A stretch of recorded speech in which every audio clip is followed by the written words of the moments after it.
Hello everybody and welcome back to Katawa Shoujo, where we're continuing from where we left off. I am gonna play defensively. It's like that she's trying to psych me out. Looking at the board again, I have a pretty good defense set up, and I'm not going to wreck it because doing something reckless. A few turns later, I lose the game anyway.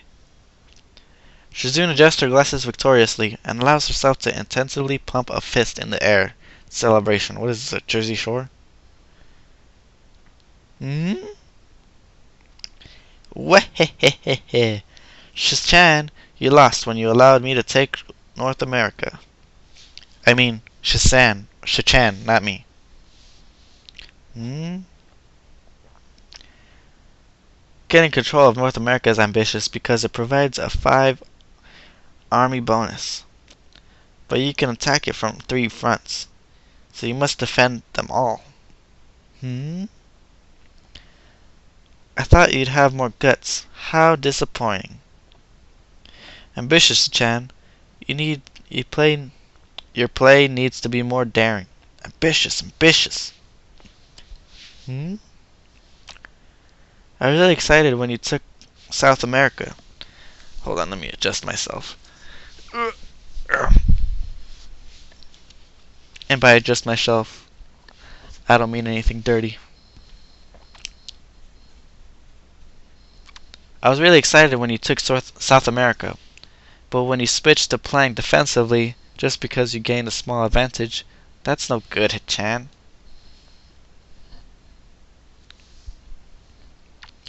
You didn't take enough risks, and when you didn't follow through. That's terrible, Chan. Damn. What's it to hear if I played too carefully? What's it to her if I played too carefully? There's no need to rub it in my face. What the hell? Why is she... I wonder if he'd even be good for the student council. What's this, reverse psychology? Guess I don't have to worry about joining or not in that case. Giving up just like that? I expected more from you. Seriously, is this man trying to taunt me into joining the council? Besides, I don't even want to join. It's only my second day. I can't make some kind of commitment. That kind of commitment. I haven't even taken a look at the other clubs yet. And these two, they're a little weird. Weird is an understatement. Fine, I'll consider joining the council, but I want to look at the other clubs before I decide. Really, Chan? You're not just saying that to make us feel better. Yeah, I'm not sure what I'll do. Aww. Okay, Chan. We're not going to give up so easily. You said maybe. There's still a chance it'll come around. Come on, we could really have fun. We could play more Risk and maybe one day you could beat me. Unless you graduate before that. That doesn't make me feel any less reluctant about joining, you know. Wahehehe. Surely you're not horrible at board games. Maybe you can play a game you know, then to give you a handicap. I might have said that just to make you feel better after all. Oh, that's cold, Chan. I take a glance at the clock on the wall and realize I've spent far longer playing Risk than I expected. Sorry, Chan, I have to go. I mean, what? Sorry, I think I have to go. I wanted to go to the library. It's not closed yet, is it? Shizune scratches her head and gestures at Misha. How hard it can be to determine whether the library is open. There's a clock right there on the wall. It should be, unless the librarian is absent. I think you're right, Chan. We think the library is open. It's on the second floor. You can't miss it.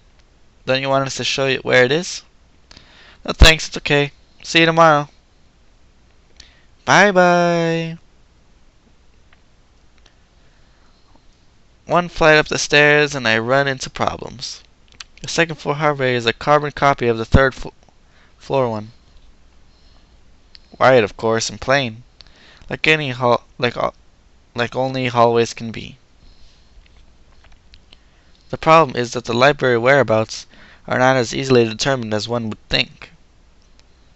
The classrooms are marked with signs starting which class they belong to. But then there's a plethora of other unmarked rooms. Is the library one of them? Or is it just somewhere down the hallway? I bet on the latter and choose my direction at random. After I turn around the corner, an unmarked door draws my attention because it's not closed. It's not open either, just barely ajar, so that I can't see if it's what? Ajar so that I can see it's open and nothing else. It would make sense for the library doors to be invitingly open. And while this one is not quite that, it's good enough. At the very least, it means that someone is inside, and I can ask for directions, no matter how embarrassing that is.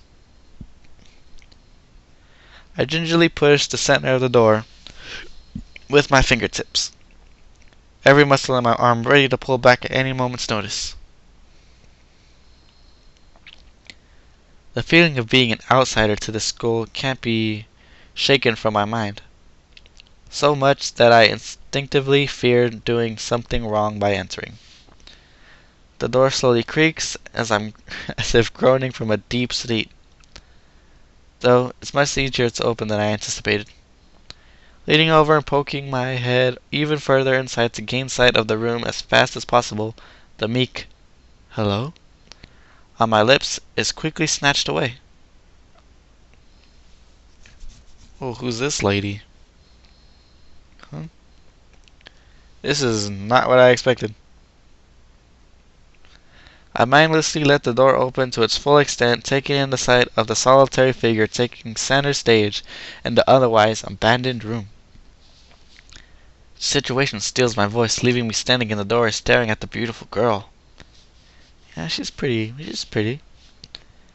Evidently, having taken her time to assess the situation, the girl gently puts down her teacup and opens her eyes, but doesn't look at me.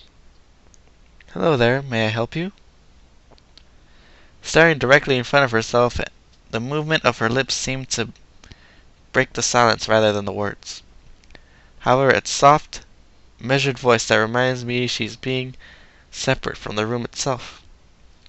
Not only is she likely the tallest girl I've ever laid eyes on, but even among the foreigners I've met, she's strikingly distinct.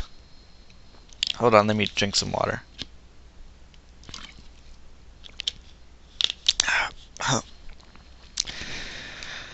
Hi, sorry for intruding. I was just kind of lost. She takes a moment to formulate a response before speaking. Every action she takes feels as if it's certainly choreographed beforehand. Care to take a seat?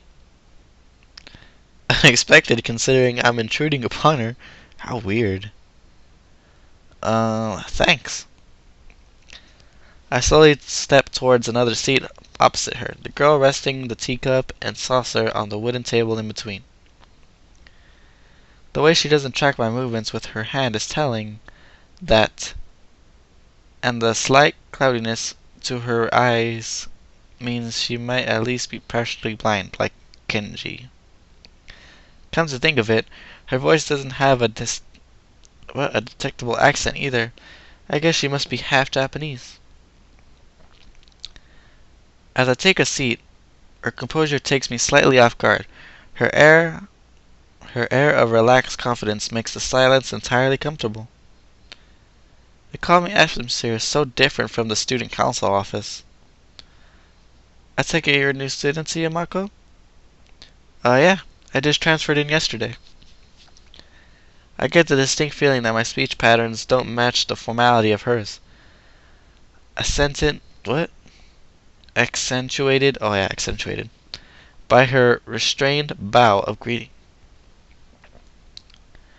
one which I hasten to match. before realizing before realizing the futility of the action. I'm Lily Satao. Pleased to meet you. Hasao Nakai. Shaken, not stirred. She gives a nod before gesturing roughly in the direction of her teacup. Would you care for a drink? Sure. As much as it pains me, I can't keep step with her formality in the proceedings. She gives a kind nod, taking her quest in stride. Without another word, she steps off the chair and prepares a second cup of tea from the collection of supplies laid out along the shelf.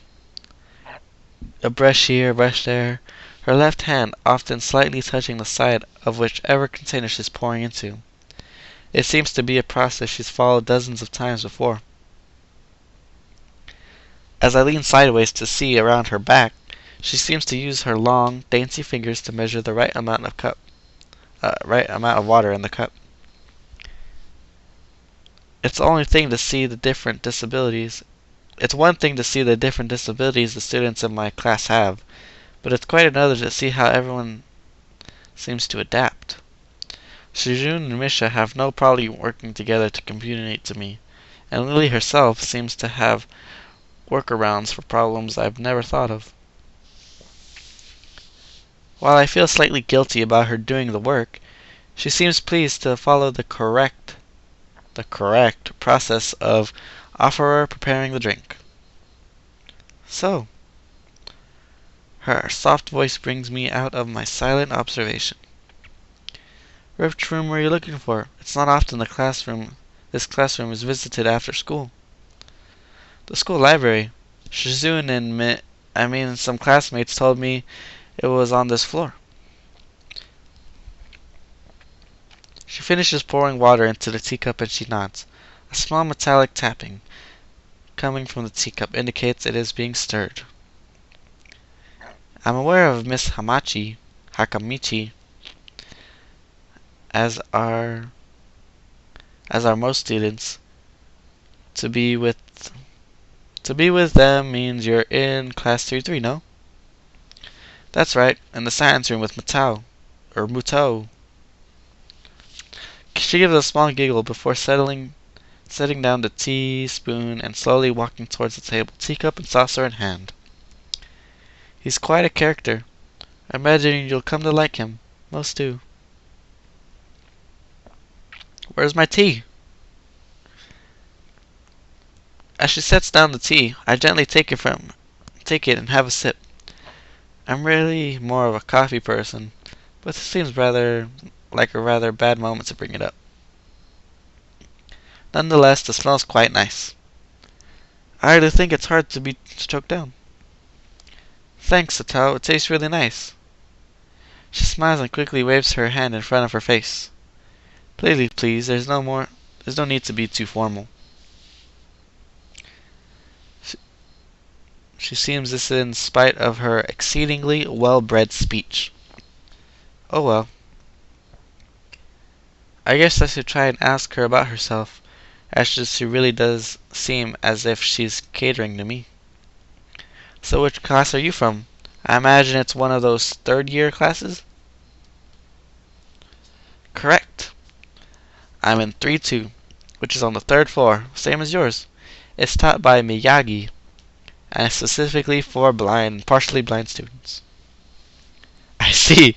Oh my god. That's a poor choice of words, Sal. Oh yeah. Sorry. I feel like stopping myself for the faux pas.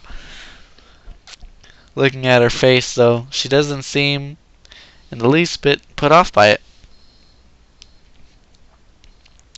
My, there is no need to change your speech on my account. Sure, sorry, I guess. I'm really showing my newness here. An environment like this would be a big change, so I can't fault you for it. While the same can't be said for everyone, many have come to terms with their condition. A category which would include her, seems. All too ready to jump jump ship from this particular topic, I segue into another. Do you come here to drink tea often? It's a really nice place. Thinking on it, this might be her version of a place behind the school that I'd like to have lunch at. I'm coming here fairly often during lunchtimes. My duties as class representative don't leave enough time for an official club, so a friend and I use this room for having tea. Class representative, huh? Compared to Shizune, her mannerisms seem to be almost completely opposite. While Shizune's blunt and fiercely driven, Lily seems relaxed and calm, almost aloof. Come to think of it, she might be useful for a less biased view of the school's clubs. What kind of clubs are there to join? The more popular ones are Track and Field Club, which uses the field near the school during lunchtime, the Baseball Club, and the Book Club in a room near the library.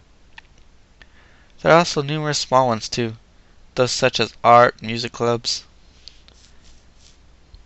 At a time when I'm just wanting to go get some on my feet, rushing into a club right away seems slightly unappealing.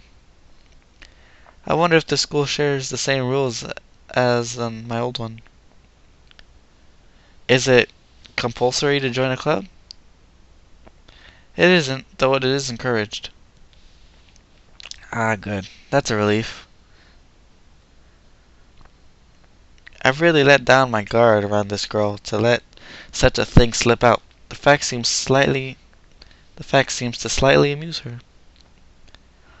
Not wanting my tea to get cold, I finally start drinking it, as Lily does the same. As I look over the window over her shoulder, I notice the light coming into the room has a distinctly orange tint. Even here, time doesn't stand still. Huh, the time's gone quickly. Sorry? Right, she's blind. Of course she doesn't see the sun setting. It just looks like the sun's starting to set. It seems to come as a surprise for her. I guess she must have lost track of the time. Sorry, Asal. I didn't mean to keep you up from the library for so long. I quickly moved to ally her concern. No. It's okay. The library's still open, isn't it? She pauses and takes a moment to think on it. It's probably something I should have asked Shizune when I had the chance, but Lily seems likely to know in any case. Sure, it's open until 6:30 during weekdays. A quick glance at my watch confirms I have well enough time to get there. I might get going in that case. It's been nice talking with you, Lily. She smiles and gives a deep nod, her hands slightly neatly folded on the table in front of her. It was my pleasure. Oh, come to think of it, shall I show you where the library is? I couldn't possibly ask for any more help. I should be able to find it if it's alright. Well, unless my navigational skills fail me. Which they seem to have a habit of doing.